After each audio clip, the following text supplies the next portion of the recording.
रघुकुल रीत सदा चले आई, प्राण जाए पर वचन न जाए। पाठ 21 रघुकुल रीत कलरव कक्षा 5 से। नमस्कार साथियों, मैं अतुल कुमार दीक्षित और आप सभी का एक बार फिर से आपके अपने YouTube चैनल ऑल सब्जेक्ट्स में बहुत बहुत स्वागत है। आप सभी इस चैनल से जुड़ चुके और जो भी अभी तक इस चैनल से नहीं जुड़े उन सभी से मैं निवेदन करता हूं कि आप चैनल को सब्सक्राइब कर चैनल से जुड़ जाएं, क्योंकि यही एक ऐसा चैनल है जहां पर पढ़ने को मिलेंगे आपको अपने सभी पाठ और कविताएं। तो चलिए पाठ को शुरू करते हैं। बहुत समय पहले की बात है। अयोध्या में राजा दशरथ का राज्य था। एक दिन दरबार में मंत्रणा चल रही थी, तभी द्वारपाल अंदर आया। उसने सूचना दी कि महर्षि विश्वामित्र पधारे हैं। महाराज दशरथ तत्काल अपना आसन छोड़कर खड़े हो गए। महर्षि की आगवानी करने द्वार की ओर बढ़े और उन्हें लेकर दरबार में आए। महर्षि के स्वागत सत्कार के बाद राजा दशरथ ने कहा, आज्ञा दें महेश्वर, मैं आपकी क्या सेवा कर सकता हूँ? राजन, मैं जो मांगने जा रहा हूँ उसे देना आपके लिए कठिन होगा। विश्वामित्र बोले, आप आज्ञा दीजिए महर्षि, मैं उसे पूरा करने के लिए तत्पर हूँ, बिल्कुल नहीं हिचकूंगा। राजा दशरथ ने कहा, मैं एक यज्ञ कर रहा हूँ। राजा दशरथ से कहा, मैं एक यज्ञ कर रहा हूँ, अनुष्ठान लगभग पूरा हो गया, लेकिन 2 राक्षस उसमें बाधा डाल रहे। मैं जानता हूं कि उन राक्षसों को केवल राम ही रोक सकते हैं। यानी कि उन राक्षसों को केवल एक ही व्यक्ति रोक सकता है और वो है राम। आप अपने ज्येष्ठ पुत्र राम को मुझे दे दें ताकि यज्ञ निर्विघ्न पूरा हो सके। निर्विघ्न अर्थात जिसमें कोई विघ्न ना पड़े, बाधा ना पड़े। विश्वामित्र ने कहा, राजा दशरथ पर जैसे बिजली गिर पड़ी। वह अचकचा गए। उन्हें उम्मीद ही नहीं थी कि मुनवर उनके प्रिय राम को मांग लेंगे। दशरथ चिंता में पड़ गए। विश्वामित्र दशरथ की दुविधा समझ रहे थे। उन्होंने कहा, मैं राम को केवल कुछ दिनों के लिए मांग रहा हूं, यज्ञ 10 दिन में संपन्न हो जाएगा। महाराज दशरथ पुत्र वियोग की आशंका से कांप उठे। दरबार में सन्नाटा छा गया। दशरथ की दशा देखकर मंत्री चिंतित पर चुप थे। प्यारे बच्चों, कहानी को बीच में रोकते हुए आपकी जानकारी के लिए बता दूं कि अयोध्या के राजा दशरथ, उनकी 3 रानियां कौशल्या, कैकेयी और सुमित्रा, उनके 4 पुत्र राम, लक्ष्मण, भरत, शत्रुघ्न। राम उनमें से सबसे बड़े पुत्र थे और ये रामायण की पूरी कहानी मैं किसी दिन एक वीडियो के माध्यम से आप तक पहुंचाऊंगा। यज्ञ 10 दिन में संपन्न हो जाएगा। महाराज दशरथ पुत्र वियोग की आशंका से कांप उठे। दरबार में सन्नाटा छा गया। दशरथ की दशा देखकर मंत्री चिंतित थे पर चुप थे। महर्षि वशिष्ठ शांत थे। इतने में दशरथ कांप कर बेहोश हो गए। होश आया तो डर ने उन्हें फिर जकड़ लिया। शून्य होकर दोबारा फिर गिर पड़े। किसी अनिष्ट की आशंका से सभी दरबारी सशंकित थे। वे कुछ समझ नहीं पा रहे थे। महर्षि और महाराज के बीच संवाद, कुछ बोलना उचित भी नहीं था। मुनि वशिष्ठ चुपचाप आकर महाराज दशरथ के पास खड़े हो गए। थोड़ी देर बाद दशरथ को चेतना लौटी तो उठे। स्वयं को संभालते हुए उन्होंने महर्षि से विश्वामित्र से विनती की, महामुनि, मेरा राम तो अभी 16 वर्ष का भी नहीं हुआ है। वह राक्षसों कैसे लड़ेगा? राक्षस मायावी हैं। वह उनका छल कपट कैसे समझेगा? उन्हें कैसे मारेगा?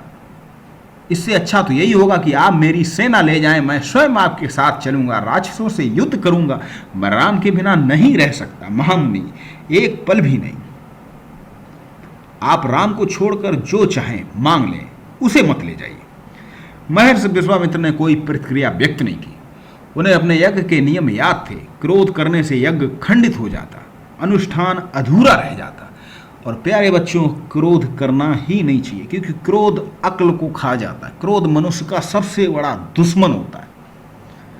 महर्षि विश्वामित्र बोले, आप रघुकुल की रीत तोड़ रहे हैं। राजन, वचन देकर पीछे हट रहे हैं। आप जानते हैं कि मैं स्वयं दुष्ट राक्षसों का संहार कर सकता, लेकिन मैंने संन्यास ले लिया। अगर आप राम को मेरे साथ नहीं भेजेंगे तो मैं यहां से खाली हाथ लौटूंगा, खाली हाथ लौट जाऊंगा। बात बिगड़ती देखकर मुनि वशिष्ठ आगे आए। महाराज दशरथ को समझाते हुए कहा, राजन, आपको अपना वचन पूरा करना चाहिए। रघुकुल की रीत यही है। प्राण देकर भी आपके पूर्वजों ने वचन निभाया और सत्यवादी राजा हरिश्चंद्र भी इसी कुल के थे। आप राम की चिंता ना करें, महर्षि के होते उनका कोई कुछ नहीं बिगाड़ सकता। महाराज दशरथ की चिंता कुछ कम हुई। ये बच्चों, ये देखिए, राम लक्ष्मण छोटे से अपने ये देखिए विश्वामित्र के साथ जा रहे हैं। महाराज महेश विश्वामित्र सिद्ध पुरुष हैं, तपस्वी हैं, अनेक गुप्त विधाओं के जानकार हैं। वे कुछ सोच कर ही यहाँ आए। राम उनसे अनेक नई विद्याएं सीख सकेंगे। आप राम को महर्षि विश्वामित्र के साथ जाने दें, राम को उन्हें सौंप दें। दशरथ ने मुनि वशिष्ठ की बात दुखी मन से स्वीकार कर ली, लेकिन वह राम को अकेले नहीं भेजना चाहते थे। उन्होंने विश्वामित्र से आग्रह किया कि वे राम के साथ उनके छोटे भाई लक्ष्मण को भी ले जाएं। महर्षि विश्वामित्र ने महाराज दशरथ का यह आग्रह स्वीकार कर लिया। राम और लक्ष्मण को तत्काल दरबार में बुलाया गया। महाराज दशरथ ने उन्हें अपने निर्णय की सूचना दी। दोनों भाइयों ने सिर झुकाकर उसे सहर्ष स्वीकार कर लिया। इसकी सूचना माता कौशल्या को दी गई। बताया गया कि राम और लक्ष्मण महर्षि विश्वामित्र के साथ बन जा रहे। नितांत गंभीर माहौल में स्वास्थ्य वाचन हुआ, शंख ध्वनि हुई, नगाड़े बजे। महाराज दशरथ ने भावुक होकर दोनों पुत्रों को मस्तक चूमकर उन्हें महर्षि को सौंप दिया। दोनों राजकुमार बिना विलंब किए महर्षि के साथ चल पड़े। बीहड़ और भयानक जंगलों की ओर विश्वामित्र आगे आगे चल रहे थे, राम उनके पीछे पीछे थे। लक्ष्मण राम से 2 कदम पीछे, अपने धनुष संभाले हुए, पीठ पर तुड़ीर बांधे, यानी कि बाण जिसमें रखे जाते हैं, कमर में तलवार लटकाए। तो इसके आगे की कहानी भी आप लोगों तक लेकर आएंगे। उन्होंने जंगल में जाकर राक्षसों का वध किया और विश्वामित्र का यज्ञ सफल हुआ। पूरी रामायण की कहानी आप तक लेकर आएंगे बच्चों, आप पूरी सुनेंगे और बहुत ही ज्ञान और आनंद से भरी हुई। चलिए कुछ शब्दार्थ देखते हैं। गहन गूढ़ गहरी सिद्ध पुरुष, वह व्यक्ति जिसे योगादि में सिद्ध प्राप्त हो गई। वो आशंका, भय, बिजली गिरना, सन्न रह जाना, अनिष्ट, अशुभ, सूचक, सूचना देने वाला, खिन्न, दुखी, उदास, आग्रह, हठपूर्वक प्रार्थना, स्वास्थ्य वाचन, मंगल पाठ, तत्पर, तैयार, अनुष्ठान, धार्मिक कृत, संज्ञा शून्य होना, बेसुध होना, सशंकित, डरा हुआ, खंडित, अपूर्ण, संहार, नाश, ध्वंस, बिछो, अलग होना, वियोग, नितांत, अत्यधिक, तुड़ीर, तर्कस।